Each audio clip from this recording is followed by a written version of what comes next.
안녕하세요. 아하 요양입니다. 이번 시간에는 제41회 요양보호사 자격시험 대비 기출문제 분석 실전 모의고사 53탄 필기시험 문제 해설을 하도록 하겠습니다. 요양보호사 자격시험은 필기시험과 실기시험을 합쳐 총 80문제가 출제되며 시험시간은 90분입니다.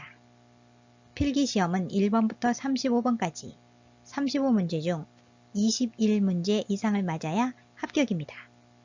실기시험은 36번에서 80번까지 45문제 중 27문제 이상을 맞아야 합격입니다. 필기도구 준비하시고요. 필기시험 35문제 시작합니다. 긴장하시고 풀어보세요. 문제풀이 시작!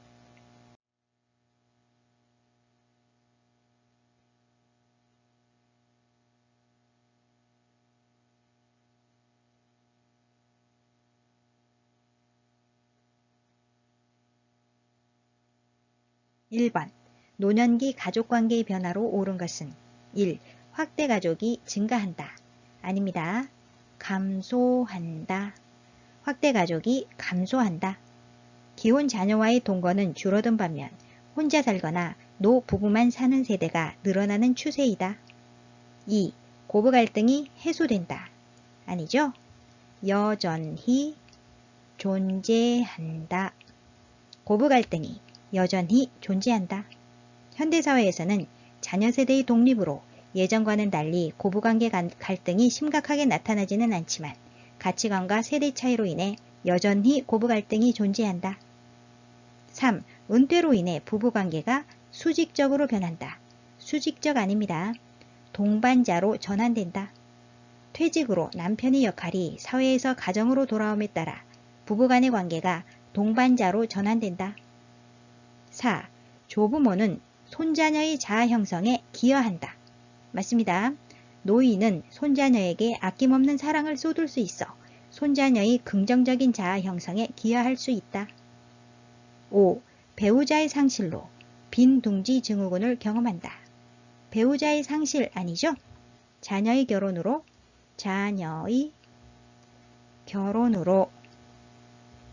부부만 남게 되면서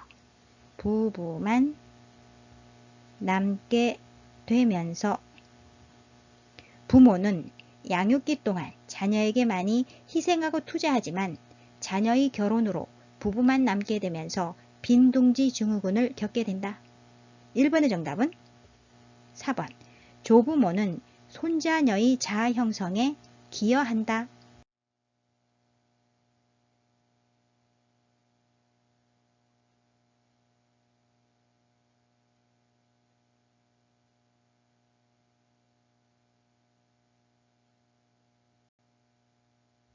(2번) 노년기의 사회적 특성으로 옳은 것은 노년기의 사회적 특성에는 4가지가 있습니다.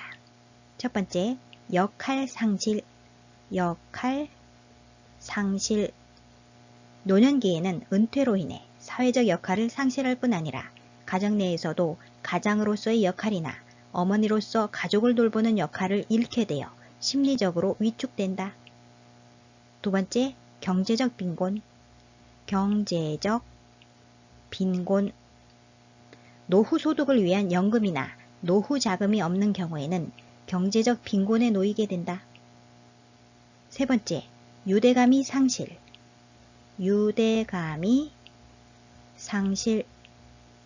노인은 직장에서 퇴직하면서 사회적 관계도 줄어들게 된다.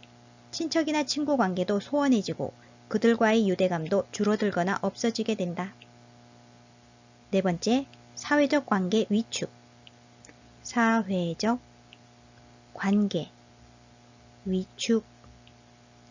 노인의 신체적 노화는 신체적 기능을 쇠퇴시키고 사회적 관계에서도 부정적으로 작용하기도 한다. 4가지 잘 알아두시고요. 1번, 역할 상실. 맞습니다. 역할 상실. 정답이고요. 2번, 우울증 감소 아니고요. 우울증 증가. 3번, 근로소득 증가 아니죠? 경제적으로 빈곤하게 되지요? 근로소득 감소입니다. 노인은 직장에서 퇴직하면서 근로소득이 감소하게 된다. 4번, 감각기능 향상 향상 아니고요. 저하, 감각기능 저하. 5번, 질병 회복력 증가 아니죠? 감소, 질병 회복력 감소.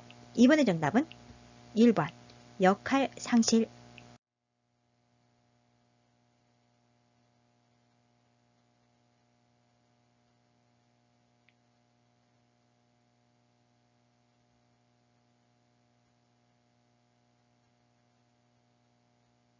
3번, 노인 장기요양보험제도의 목적은 필기를 하면서 외우시기 바랍니다. 고령이나 노인성 질병 등의 사유로 노인성 질병 등의 사유로 일상생활을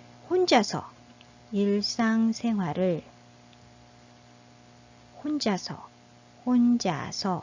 수행하기 어려운 노인 등에게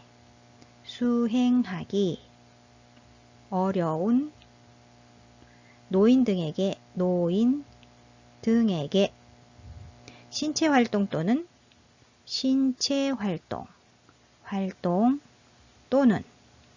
가사활동 지원 등이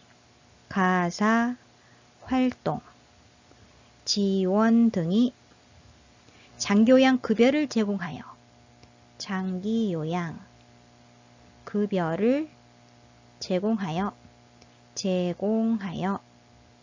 노후의 건강 증진 및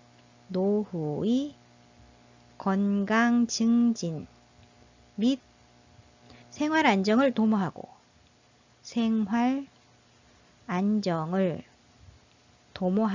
도모하고 그 가족이 부담을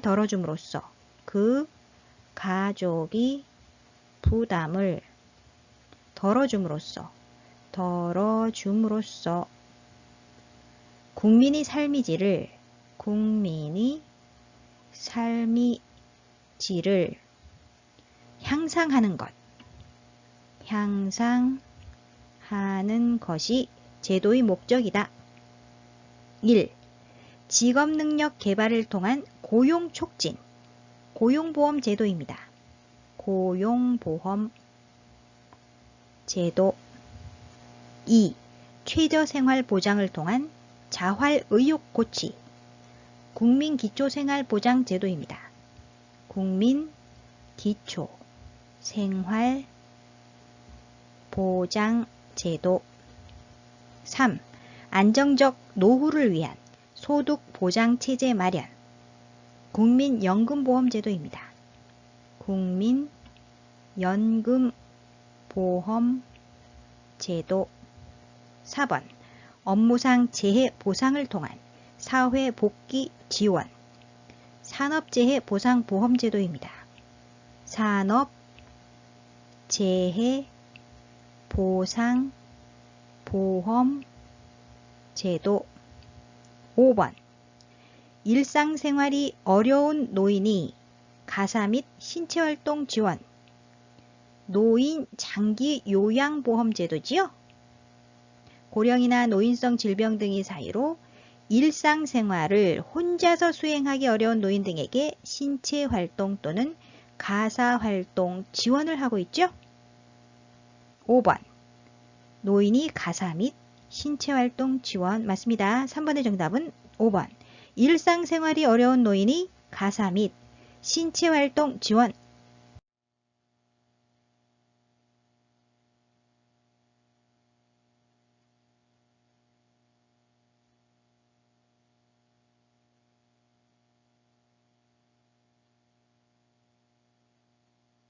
4번, 다음이 서비스를 포함하는 장기요양 급여의 종류는?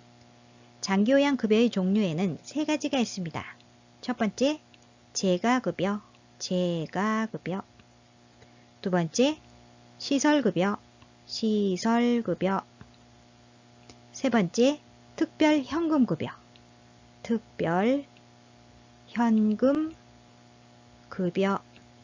세 가지가 있습니다.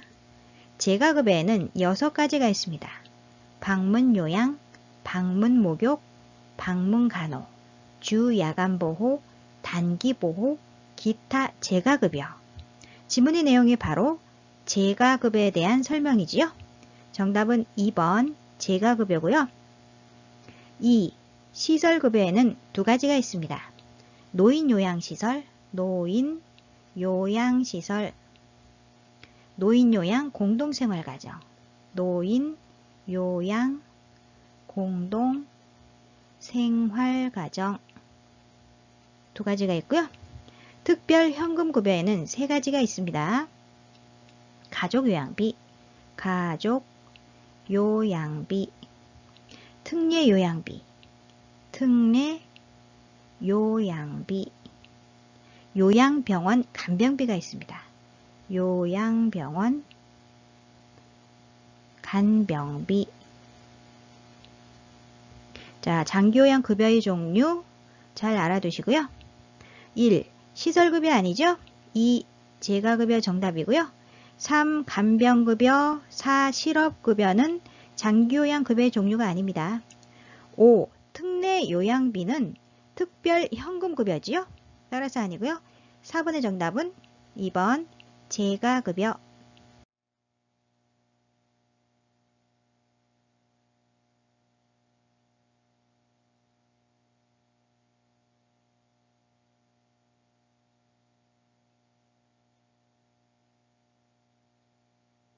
5번. 장기요양기관이 비용 청구 및 재원에 관한 설명으로 옳은 것은 1. 국가는 보험료 예상 수입액이 20%를 부담한다. 맞습니다. 국가는 보험료 예상 수입액이 20%를 국고에서 부담한다. 2. 장기요양기관은 본인 부담금을 보건복지부에 청구한다. 아닙니다. 장기요양기관은 수급자에게 재가급여 또는 시설급여를 제공한 경우 공단에 장기요양급여 비용을 청구한다. 장기요양 급여 비용을 어디에? 공단에 청구한다. 따라서 2번은 장기요양기관은 장기요양급여 비용을 공단에 청구한다 해야 맞습니다. 3. 장기요양보험료와 건강보험료는 통합회계로 관리한다. 통합회계 아니고요. 각각 독립회계로 관리한다. 공단은 장기요양보험료와 건강보험료는 각각 독립회계로 관리한다. 4. 장기요양기관은 의료급여 수급권자의 급여 비용을 전액 부담한다. 장기요양기관 아닙니다. 국가와 지방자치단체는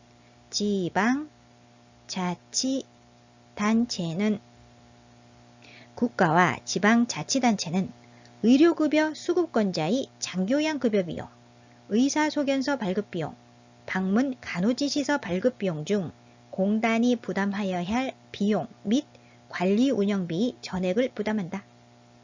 5.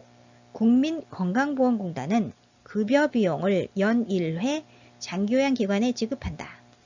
아닙니다.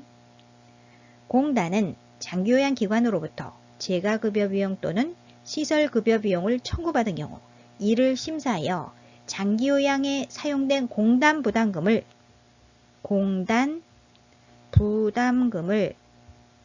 당월 장기요양기관에 지급한다. 따라서 5번은 국민건강보험공단은 공단 부담금을 당월 장기요양기관에 지급한다 해야 맞습니다. 5번의 정답은 1번. 국가는 보험료 예상 수입액이 20%를 부담한다.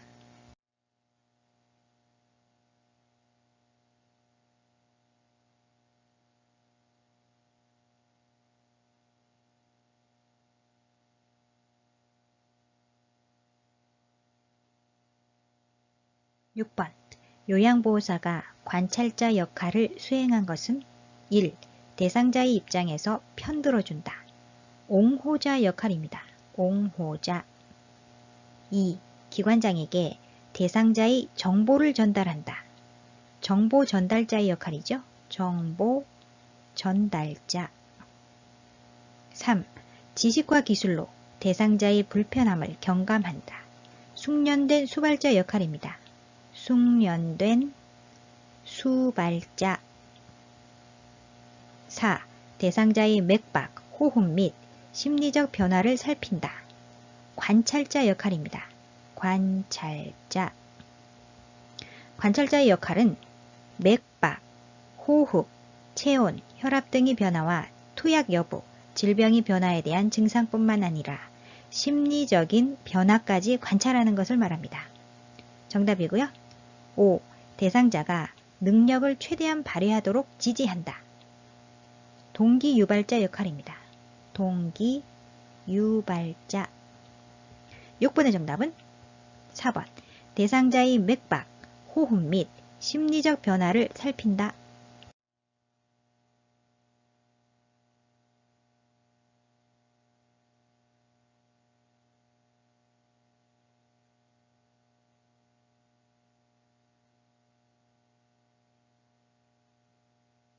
7번. 다음 내용에 해당하는 노인 장기요양보험 표준 서비스 유형은 병원 외래 진료의 동행함. 외출 시 동행입니다. 외출 시 동행. 대상자를 대신하여 공과금을 납부함.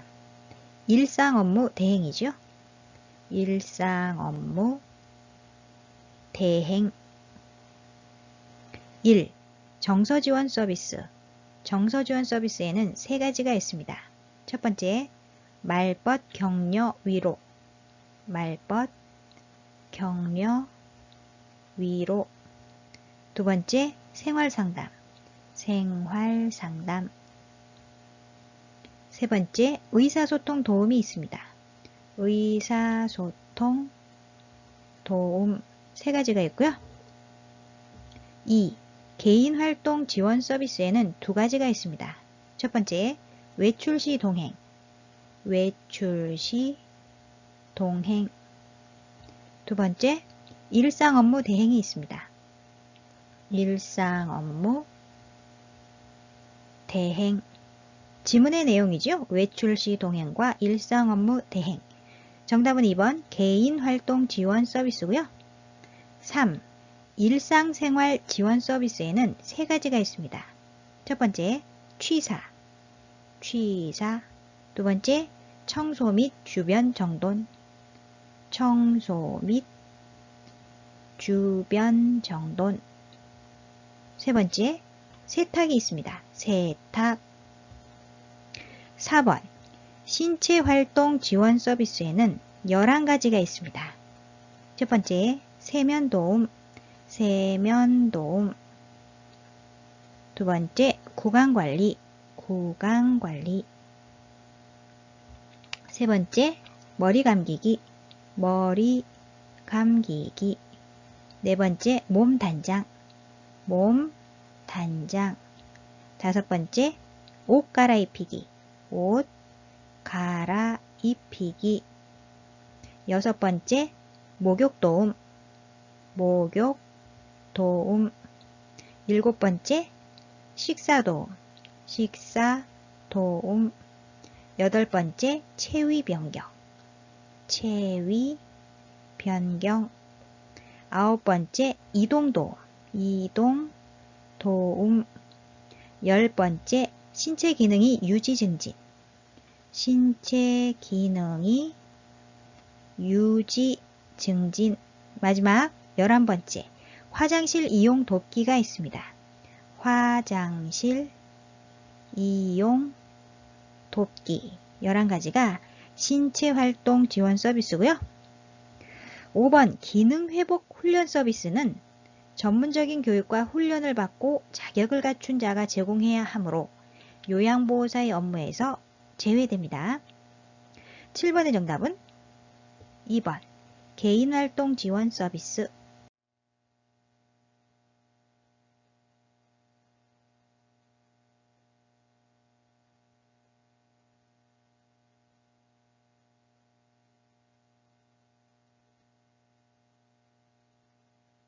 8번 학대의 유형 A와 행위 B가 바르게 연결된 것은 1. A. 자기방임. B. 가출해도 찾지 않는다.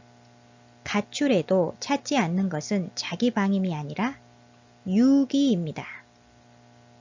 2. A. 정서적 학대. B. 치료를 받지 못하게 한다. 치료를 받지 못하게 하는 것은 정서적 학대가 아니라 방임입니다. 3. A. 신체적 학대. B.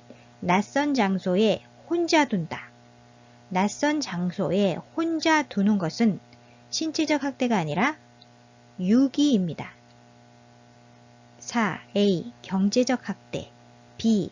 유언장이 서명을 변조한다. 맞죠? 5. A. 유기. B. 식사를 제공하지 않는다. 식사를 제공하지 않는 것은 유기가 아니라 신체적 학대입니다. 신체적 학대. 따라서 A와 B가 모두 맞는 것은 4번. A는 경제적 학대, B는 유언장이 서명을 변조한다.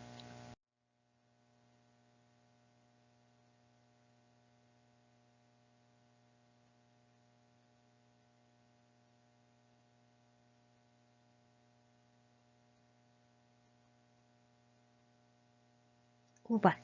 노인 보호 전문기관이 역할로 옳은 것은 1. 학대 피해 노인에게 숙식을 제공한다. 학대 피해 노인 전용 쉼터입니다. 학대 피해 노인 전용 쉼터, 전용 쉼터. 2. 학대 피해 노인에게 취업을 알선한다. 노인 취업 알선 기관입니다. 노인 취업 알선 기관. 3. 노인 학대 행위자를 대상으로 재발 방지 교육을 한다. 노인 보호 전문기관입니다. 노인 보호 전문기관. 4.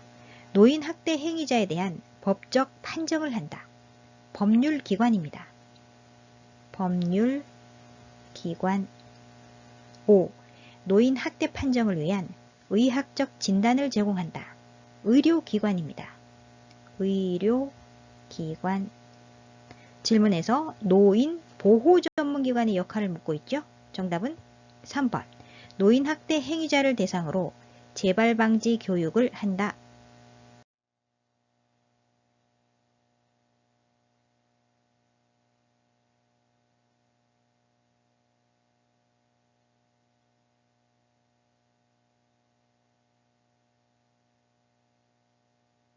10번.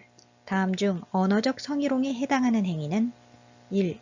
뒤에서 껴안는다. 입맞춤, 포옹, 뒤에서 껴안기 등의 신체 접촉은 육체적 성희롱입니다. 육체적 성희롱. 2. 가슴 부위를 만진다. 가슴, 엉덩이 등 특정 신체 부위를 만지는 행위는 육체적 성희롱입니다. 육체적 성희롱. 3. 음란한 사진을 보여준다. 음란한 사진, 그림, 낙서, 음란 출판물 등을 게시하거나 보여주는 행위는 시각적 성희롱입니다. 시각적 성희롱. 4. 자신의 성기를 보여준다. 성과 관련된 자신이 특정 신체 부위를 고의적으로 노출하거나 만지는 행위는 시각적 성희롱입니다. 시각적 성희롱. 5. 과거 성관계 사실을 묻는다. 성적 사실관계를 묻거나 성적인 정보를 의도적으로 유포하는 행위는 언어적 성희롱입니다. 언어적 성희롱. 질문에서 언어적 성희롱에 대해 묻고 있죠? 정답은 5번. 과거 성관계 사실을 묻는다.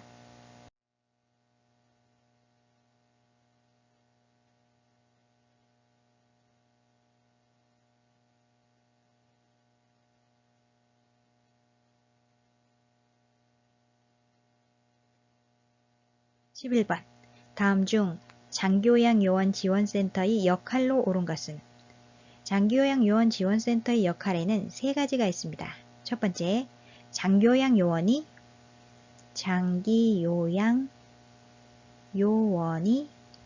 권리 침해에 관한 상담 및 지원, 권리 침해에 관한 상담 및 지원, 상담 및 지원. 두 번째, 역량 강화를 위한 교육 지원, 역량 강화를 위한 교육 지원.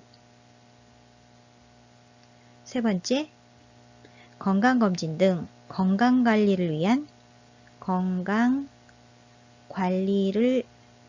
위한 사업 지원, 사업 지원 등을 하고 있다. 1. 장교양 인정 신청. 아닙니다. 장교양 인정 신청은 65세 이상 노인 또는 65세 미만 노인성 질환 대상자가 공단에 의사 또는 한의사가 발급하는 소견서를 첨부하여 장교양 인정 신청서를 제출한다. 2. 장교양 급여 비용 지급. 아니죠? 공단은 장교양 기관으로부터 재가급여 비용 또는 시설급여 비용을 청구받은 경우 이를 심사하여 장교양에 사용된 공단 부담금을 당월 장교양 기관에 지급한다. 따라서 장교양 급여 비용 지급은 공단이 하죠. 3. 장교양 재정정책 수립. 아닙니다. 4. 장교양 요원 권리 침해 상담. 첫 번째 역할이죠. 장교양 요원이 권리 침해에 관한 상담. 장교양 요원 지원센터의 역할 맞습니다. 정답은 4번이고요. 5번. 장교양 서비스 제공계획 수립. 아니고요. 장교양 서비스 제공계획 수립은 서비스 제공 계획을 수립할 때는 국민건강보험공단이 작성한 개인별 장교양 이용계획서를 바탕으로 장교양 기관이 대상자의 가정을 방문하여 대상자의 기능 상태와 욕구 평가를 하고 평가 내용을 바탕으로 한다. 누가? 장교양 기관이. 11번의 정답은 4번. 장교양 요원 권리 침해 상담.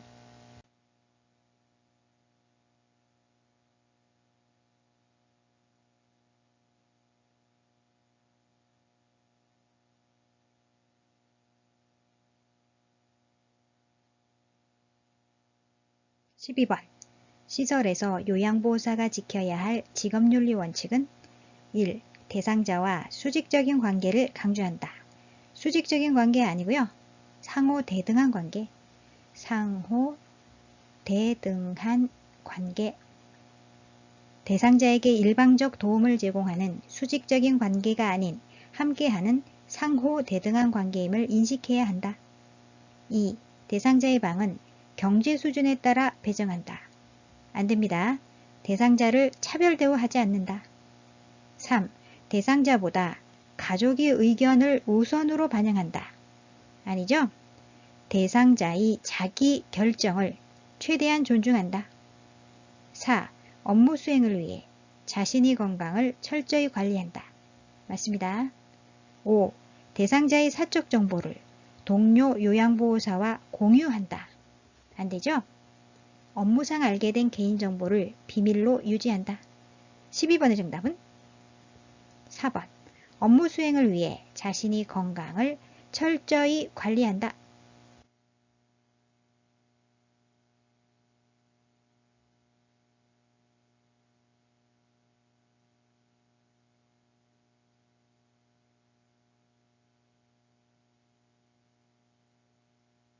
(13번) 다음 사례에서 요양보호사의 대처 방법은 대상자, 짜증을 내며 매번 머리를 남자처럼 잘라놓아서 오늘은 절대 자르지 않을 거야.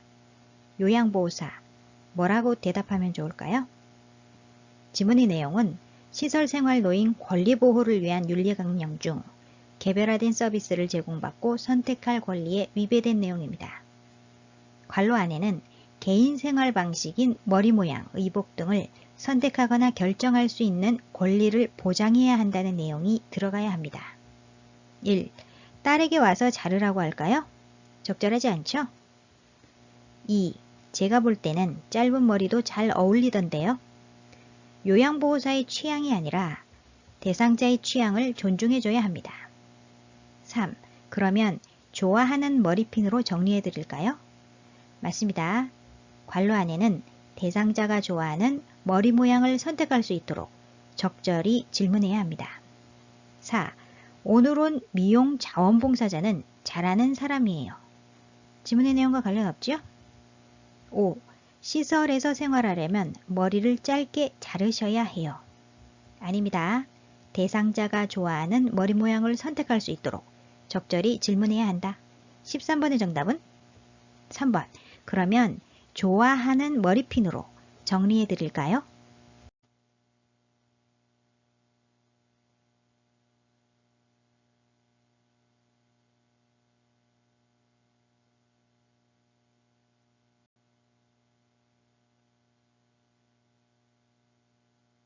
(14번) 요양보호사가 윤리적 책임을 준수한 사례는 1. 대상자가 없어서 방에 들어가 기다렸다. 안되죠? 대상자를 방문하였을 때 대상자가 없으면 방에 들어가지 말고 다음 방문일을 적어 메모를 남겨둔다. 2. 대상자를 대신하여 서비스 계약을 체결했다. 대상자를 대신하여 서비스 계약을 체결하면 안 된다. 3.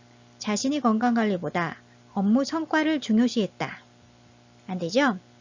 요양보호사는 업무 수행에 방해가 되지 않도록 건강관리, 복장, 외모관리 등을 포함하여 자기관리를 철저히 한다. 4. 업무 수행에 방해가 되지 않는 복장을 착용했다. 맞습니다. 5. 편하게 관리하려고 대상자의 머리를 짧게 잘랐다. 안되죠? 요양보호사의 판단만으로 서비스를 제공하지 말고 반드시 대상자에게 의견을 물은 후 실행한다. 14번의 정답은 4번. 업무 수행에 방해가 되지 않는 복장을 착용했다.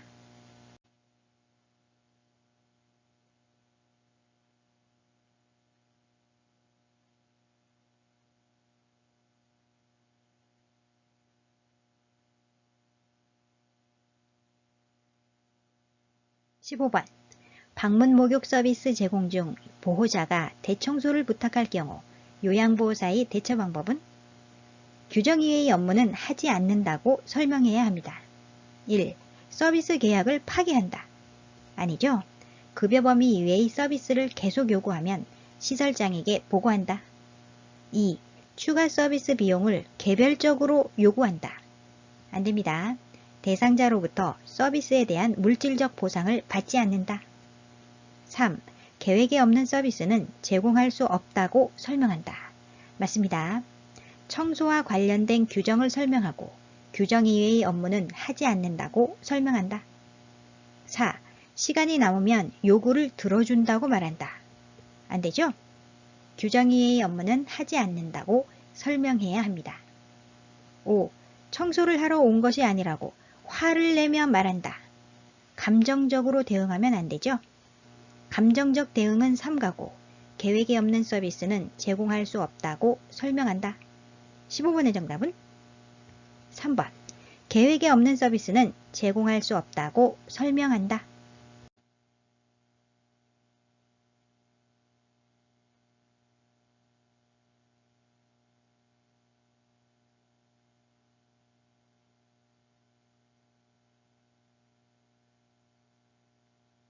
(16번) 요양보호사에게 나타날 수 있는 수근관 증후군에 관한 설명으로 옳은 것은 수근관 증후군이란 손목 관절이 좁아지거나 내부 압력이 증가하여 신경이 자극되는 경우 손목에 통증이 나타나게 되는 증상을 말한다. 1. 밤에 통증이 완화된다. 아닙니다. 악화된다. 밤에 통증이 악화된다. 밤에 통증이 악화되어 밤잠을 설치는 경우가 흔하다. 2. 손목을 굴곡시키면 통증이 감소된다. 아니죠? 악화된다. 손목을 굴곡시키면 통증이 악화된다. 3. 손목에서 팔꿈치까지 강직이 나타난다. 아닙니다. 손바닥과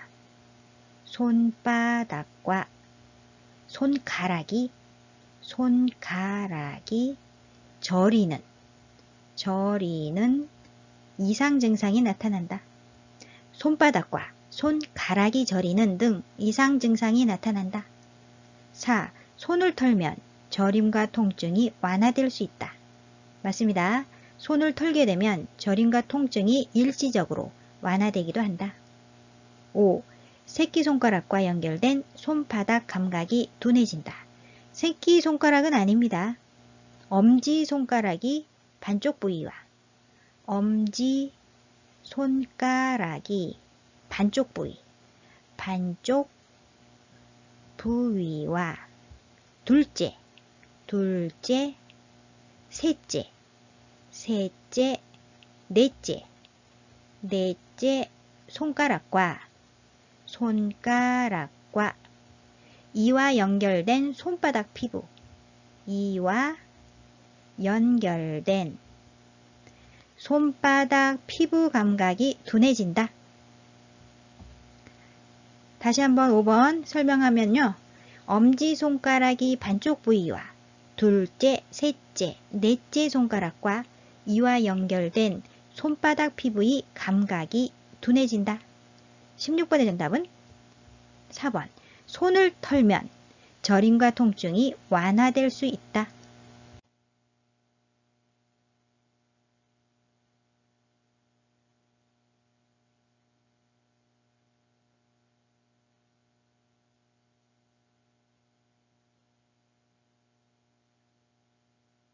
17번.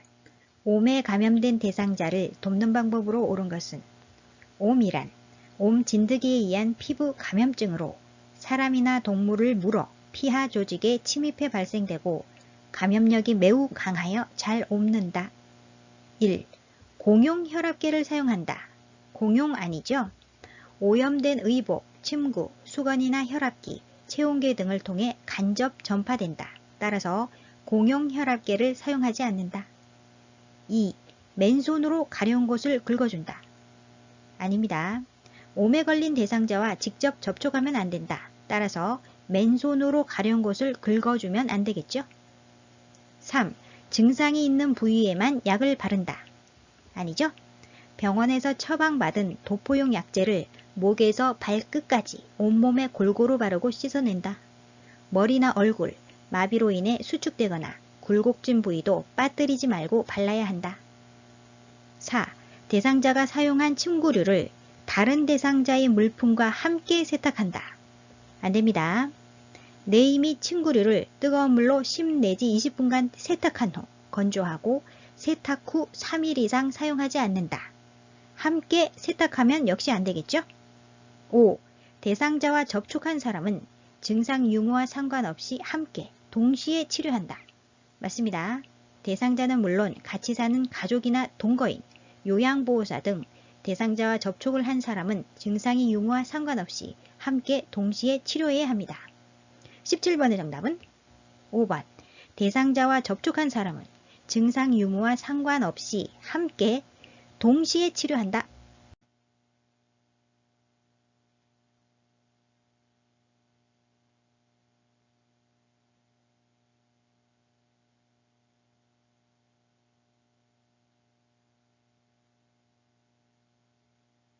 18번. 결핵 대상자와 접촉한 후 요양보호사의 대처로 옳은 것은 1. 100일의 예방접종을 한다.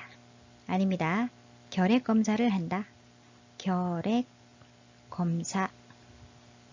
결핵 대상자와 접촉했으면 결핵 검사를 한다. 2. 멸균 소독 가운을 착용한다. 아니죠? 보호장구, 마스크, 장갑 등을 착용한다. 결핵이 의심되는 대상자를 돌볼 때는 보호장구, 마스크, 장갑을 착용해야 한다. 3. 예방적 항생제를 복용한다. 아니고요. 처방된 항결핵제를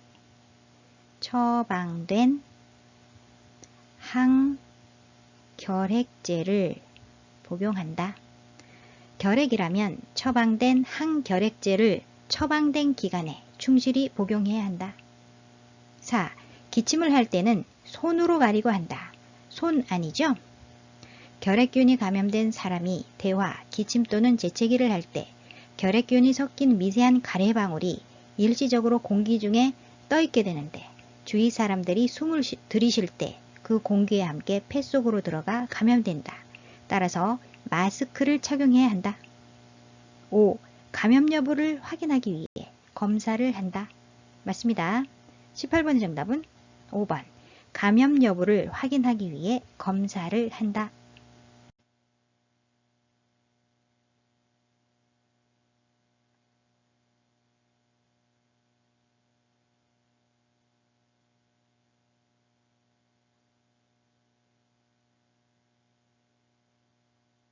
19번.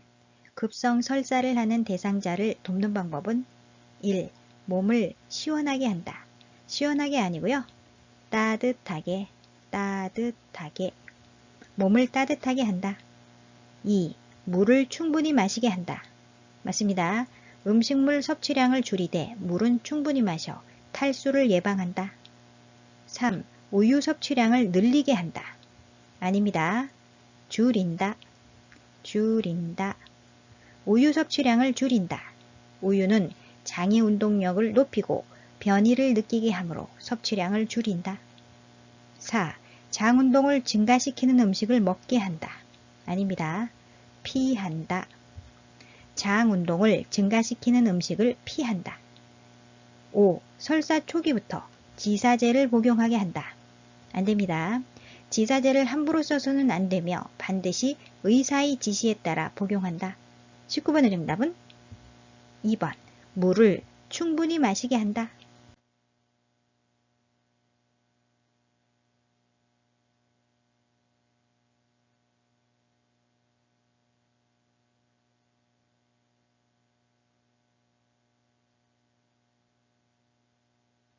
20번. 고혈압 대상자의 혈압약 복용에 관한 설명으로 옳은 것은 1. 두통이 있을 때 혈압약을 복용한다.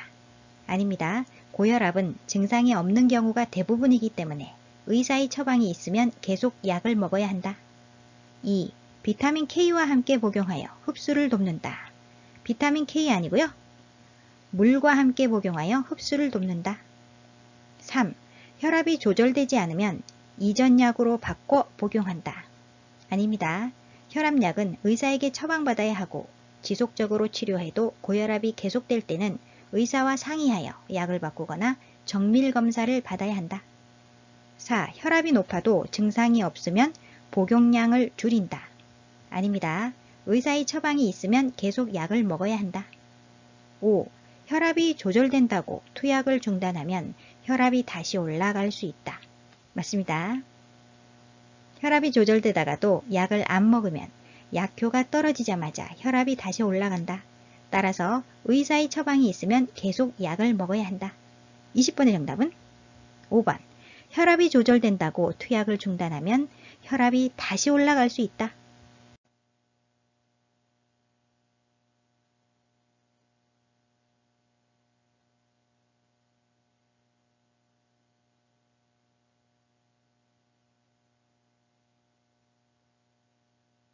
21번. 퇴행성 관절염 대상자의 만성 통증을 완화할 수 있는 방법으로 옳은 것은 퇴행성 관절염이란 뼈를 보호해주는 끝부분이 연골인 물렁뼈가 닳아서 없어지거나 관절에 염증성 변화가 생긴 상태를 말한다. 1. 체중을 늘린다. 늘리면 안 되겠죠? 조절한다. 관절이 부담을 완화하기 위해 체중을 조절한다.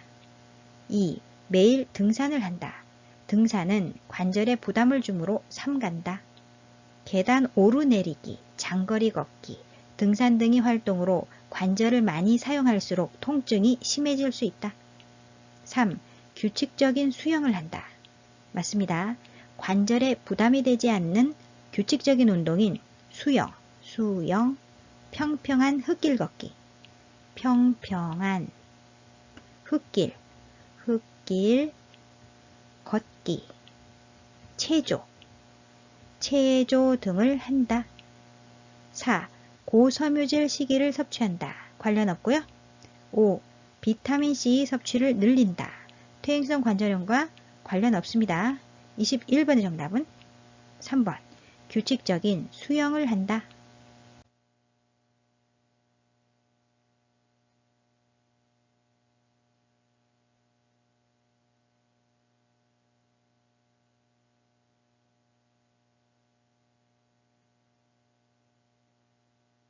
22번. 전립선 비대증이 발생 요인으로 오른 것은? 전립선 비대증이 발생 요인에는 세 가지가 있습니다. 첫 번째, 노화에 따른 남성 호르몬 감소, 여성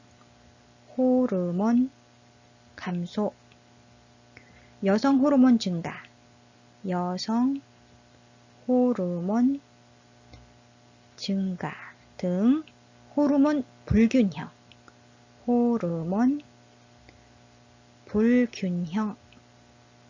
두 번째, 비만,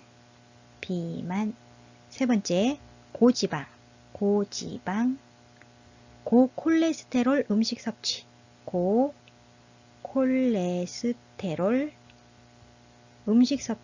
음식 섭취가 있습니다. 1. 요로 감염 아니고요. 2. 체중 감소 아닙니다. 3. 소변 배설량 증가 아니고요. 4. 규칙적 도뇨 시행 아니지요. 5.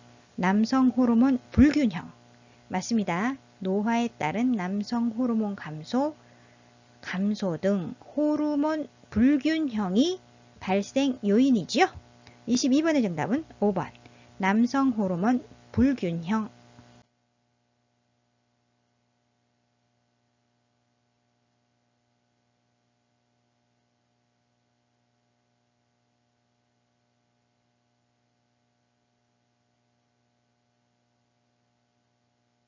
23번 골다공증을 예방하는 방법으로 옳은 것은?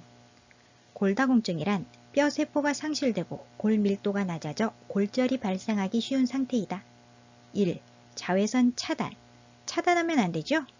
자외선 쬐기 오전 10시에서 오후 2시까지 강렬한 자외선은 피하고 그 시간 전후로 해서 주 2, 3회 정도 팔, 다리 등에 30분에서 1시간 정도의 자외선을 쬐면 충분한 양의 비타민 D를 합성할 수 있다. 2. 저체중 유지 아닙니다. 저체중 아니고요. 적당한 체중 유지. 젊었을 때 본인 체중 10% 이상의 무리한 다이어트는 골다공증이 관련 요인이다. 따라서 적당한 체중을 유지한다. 3. 체중 부하 운동 제한하면 안 되죠. 권장 근육과 뼈에 힘을 주는 체중 부하 운동을 한다. 4. 항혈전제 장기 복용 아니고요. 장기 복용 금지. 장기적으로 혈전 예방 약물 아스피린이나 헤파린 등을 복용하는 것은 골다공증이 관련 요인이다. 따라서 항혈전제를 장기 복용하는 것을 금지해야 한다. 5. 비타민 D 함유 음식 섭취 맞습니다. 음식으로 비타민 D를 섭취한다. 23번의 정답은 5번 비타민 D 함유 음식 섭취.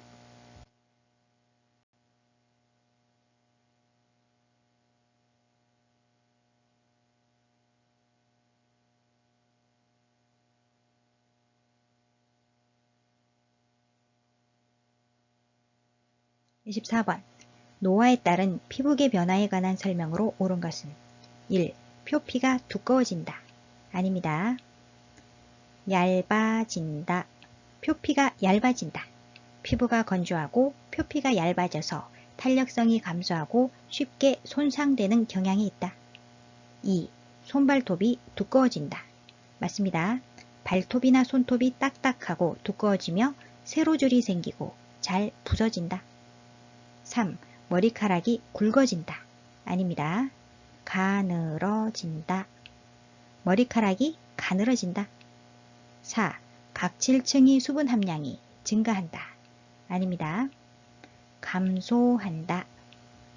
각질층의 수분 함량이 감소한다. 피하지방이 줄고 수분이 소실되어 건조해지고 주름살이 생기며 눈꺼풀이 늘어지고 이중턱이 된다. 5. 모근의 멜라닌 생성이 증가한다. 아닙니다. 감소한다. 모근의 멜라닌 생성이 감소한다. 모근의 멜라닌 생성세포가 소실되어 탈색이 된다. 24번의 정답은 2번 손발톱이 두꺼워진다.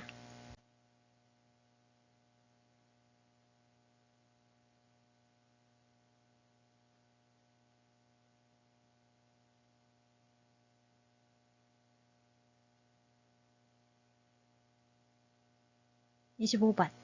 선망에 관한 설명으로 옳은 것은? 선망은 의식장애로 인해 주의력 저하뿐만 아니라 감정, 정서, 사고, 언어 등 인지기능 전반의 장애와 정신병적 증상이 나타난다. 수시간 내지 수일에 걸쳐 급격하게 발생하며 보통 며칠간 지속되지만 몇 주 혹은 몇 달까지 지속되기도 한다. 증상이 기복이 심한 것이 특징이다. 1. 만성으로 진행된다. 만성 아닙니다. 급성 질환이다. 급성 질환이다. 2. 주의 집중력은 유지된다. 아닙니다. 저하된다. 주의 집중력은 매우 저하된다. 3. 증상이 서서히 나타난다. 서서히 아니고요. 갑자기. 증상이 갑자기 나타난다. 4. 호전과 악화가 반복된다. 맞습니다. 수시간이나 수일에 걸쳐 호전과 악화가 반복된다. 5. 신체 생리적 변화가 적다. 아니고요. 심하다. 신체 생리적 변화가 심하다. 25번의 정답은 4번. 호전과 악화가 반복된다.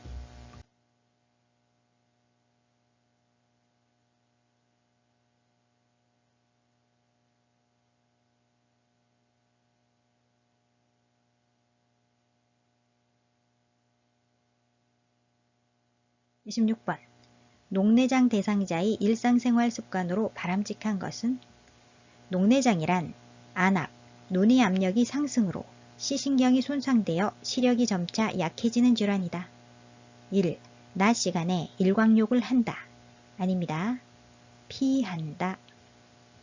직사광선이 눈에 닿으면 각막에 장애를 초래하는 경우가 있으므로 낮 시간에 일광욕을 피한다. 2. 무거운 물건 드는 것을 피한다. 맞습니다. 3. 윗몸 일으키기로 혈액순환을 촉진한다. 아니죠? 윗몸 일으키기는 안압을 올릴 수 있으므로 피한다. 물구나무 서기 같은 머리로 피가 몰리는 자세나 윗몸 일으키기 등과 같은 복압이 올라가는 운동은 안압을 올릴 수 있으므로 피한다. 4. 머리를 숙이고 있는 동작을 지속한다. 아닙니다. 피한다. 고개를 숙인 자세에서 장시간 작업하는 것은 피해야 한다. 5. 목에 꽉 끼는 옷을 입어 체온을 유지한다. 안 되죠? 목이 편한 복장을 한다. 목이 편한 복장을 한다. 26번의 정답은 2번. 무거운 물건 드는 것을 피한다.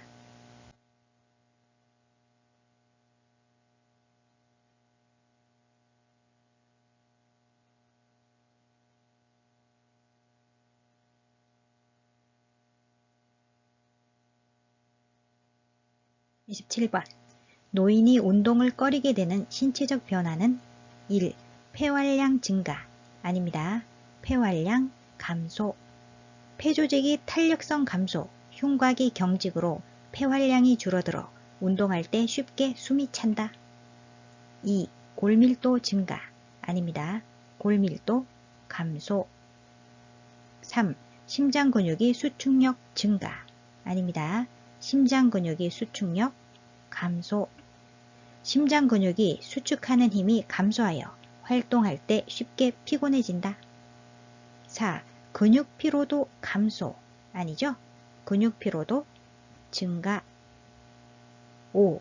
자극에 대한 반응 감소. 맞습니다. 자극에 대한 반응이 줄어들고 균형 및 조정 능력이 떨어져 잘 넘어진다. 27번의 정답은 5번. 자극에 대한 반응 감소.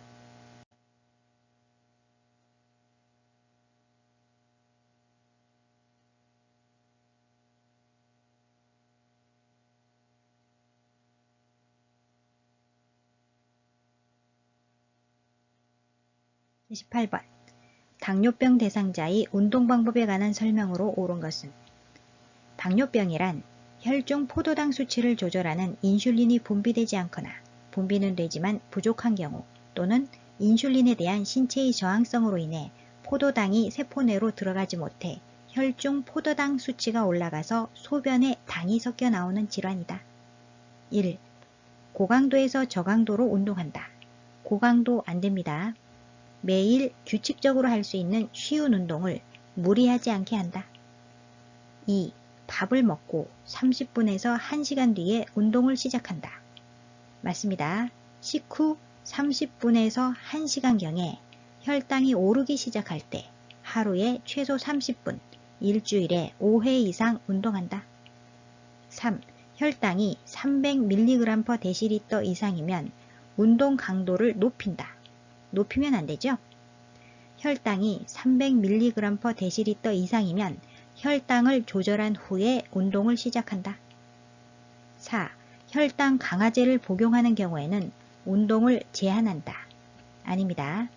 약물 복용 중에도 식이요법과 운동요법을 병행해야만 치료 효과를 얻을 수 있다. 5. 안정시 심박동수의 3배가 될 정도의 강도로 운동한다. 아닙니다. 매일 규칙적으로 할 수 있는 쉬운 운동을 무리하지 않게 한다. 28번 정답은 2번. 밥을 먹고 30분에서 1시간 뒤에 운동을 시작한다.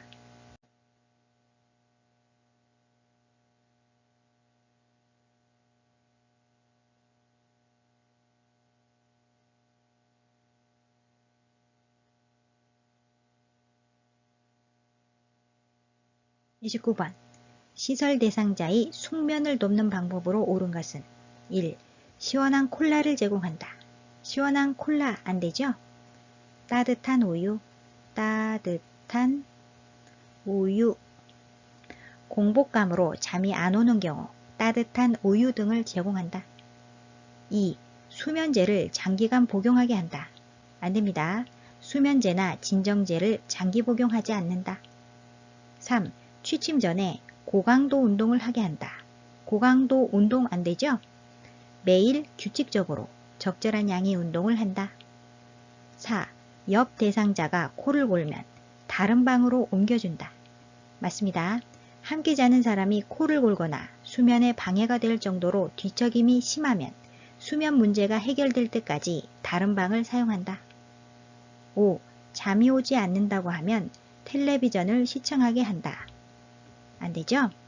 늦게까지 텔레비전을 시청하는 등 지나치게 집중하는 일을 하지 않는다. 29번의 정답은 4번. 옆 대상자가 코를 골면 다른 방으로 옮겨준다.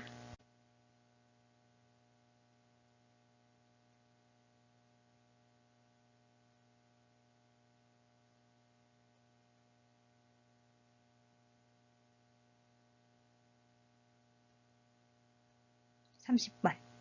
약물 복용 방법으로 옳은 것은 1. 서방제는 분쇄하여 복용한다. 아닙니다. 서방제는 분쇄하여 복용할 수 없다. 2. 인슐린은 구강으로 복용한다.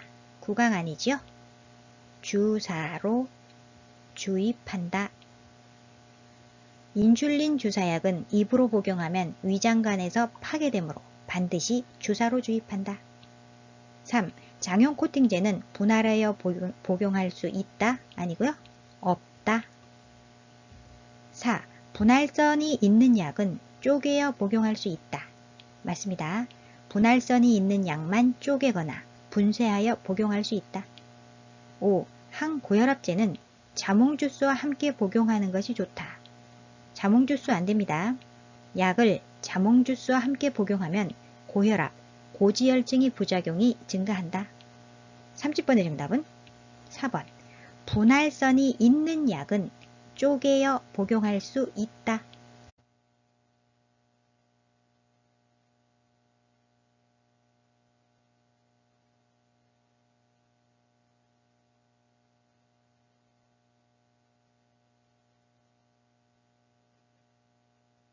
31번. 노인에게 권장되는 예방접종에 관한 설명으로 옳은 것은 1. 결핵은 10년마다 1회 접종한다. 아닙니다. 결핵은 예방접종하는 게 아니죠. 처방된 항결핵제를 복용한다. 항결핵제. 결핵은 감염성이 있으므로 처방된 항결핵제를 처방된 기간에 충실하게 복용한다. 2.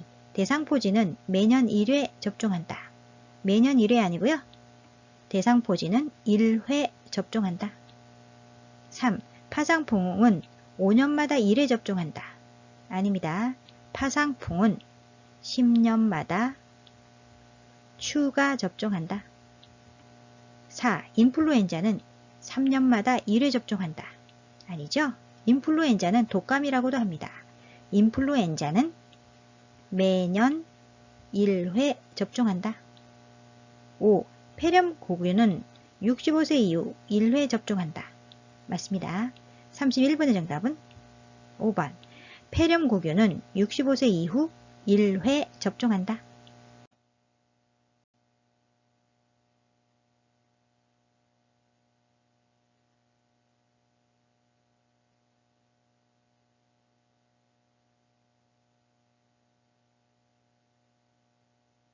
(32번) 방문 요양 서비스를 제공할 때 관리 책임자에게 신속하게 보고해야 하는 상황은 대상자의 상태에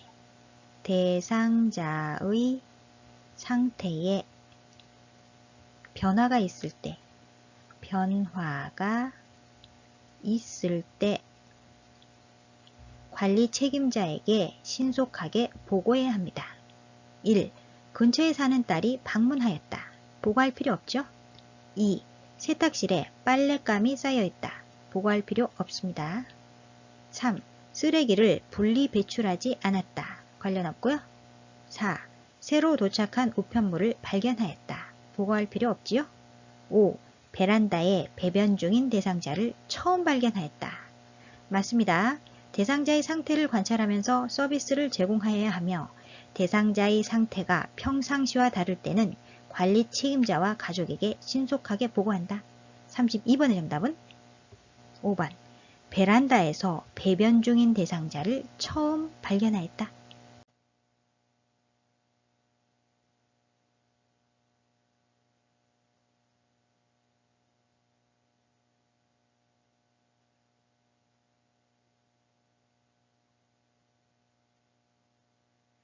(33번) 요양보호 기록이 원칙에 따라 작성된 내용은 애매한 표현은 피하고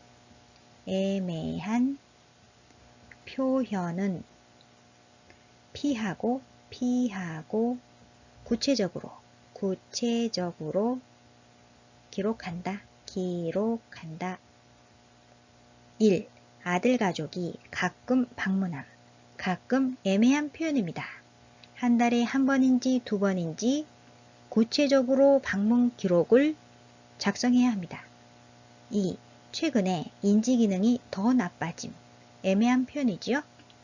대상자의 상태 변화를 알기 쉽게 구체적으로 기록해야 합니다. 3. 오전 10시에 단감 1개를 다 먹음. 적절한 표현입니다. 4. 오후 5시에 본 소변이 양이 많음. 애매한 표현이죠. 평소보다 몇 cc 많은지 구체적으로 기록한다. 5. 텔레비전을 오랜만에 2-3시간 정도 시청함. 오랜만에 애매한 표현입니다. 며칠 만에 시청했는지 구체적으로 기록한다. 33번의 정답은 3번. 오전 10시에 단감 1개를 다 먹음.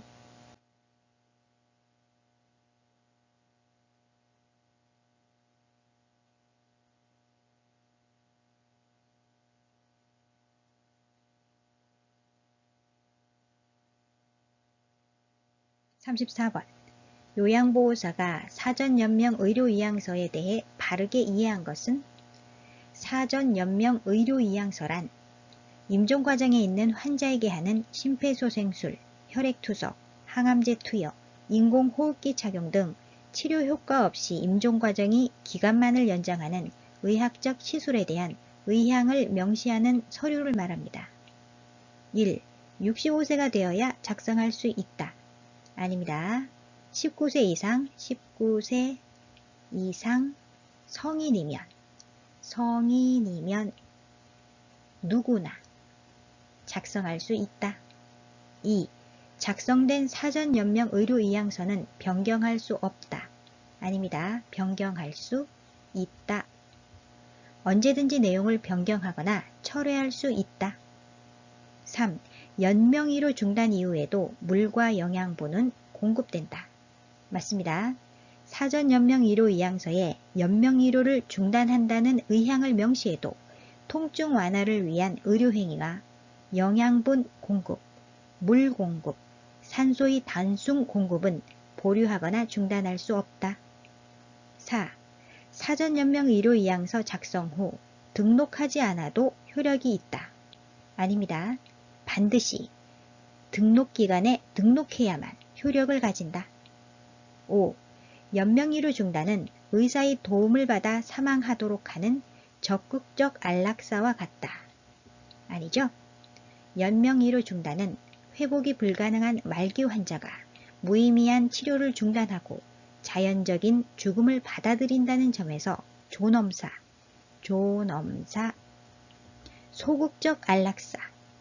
소극적 안락사와 유사하다. 적극적 안락사 아닙니다. 34번의 정답은 3번. 연명의료 중단 이후에도 물과 영양분은 공급된다.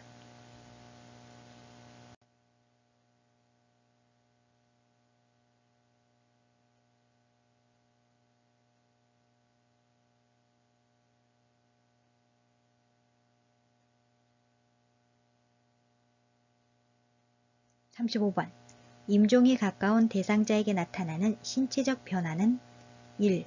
호흡이 규칙적이다. 아닙니다. 호흡이 불규칙적이다. 호흡수와 깊이가 불규칙하고 무호흡과 깊고 빠른 호흡이 교대로 나타난다. 2. 소변량이 감소한다. 맞습니다. 수분 섭취가 적어지고 신장을 통해 이루어지는 수분의 순환도 감소되므로 자연히 소변량이 줄어들게 된다. 3. 사지가 따뜻해진다. 아닙니다. 사지가 싸늘해진다. 대상자의 손, 발부터 시작해서 팔, 다리로 점차 싸늘해지면서 피부의 색깔도 하얗게 혹은 파랗게 변하게 된다. 4. 근긴장도가 증가한다. 아닙니다. 근긴장도가 감소한다. 대상자의 근육이 무력해져서 대소변을 조절하지 못하고 실금 또는 실변하게 된다. 5. 잠자는 시간이 줄어든다. 아닙니다. 잠자는 시간이 길어진다. 대상자는 점점 잠자는 시간이 길어지며 의사소통이 어렵고 적절하게 반응하지 못한다. 35번의 정답은 2번. 소변량이 감소한다. 오늘 영상은 여기까지고요. 필기시험은 14문제까지 틀려도 합격입니다. 다음 시간에는 기출분석 실전 모의고사 54탄 실기시험 문제 해설을 하도록 하겠습니다. 여러분의 구독, 좋아요, 알림 설정은 저에게 커다란 힘이 됩니다. 아요양 구독, 좋아요, 알림 설정으로 다음 시간에 또 만나요. 안녕.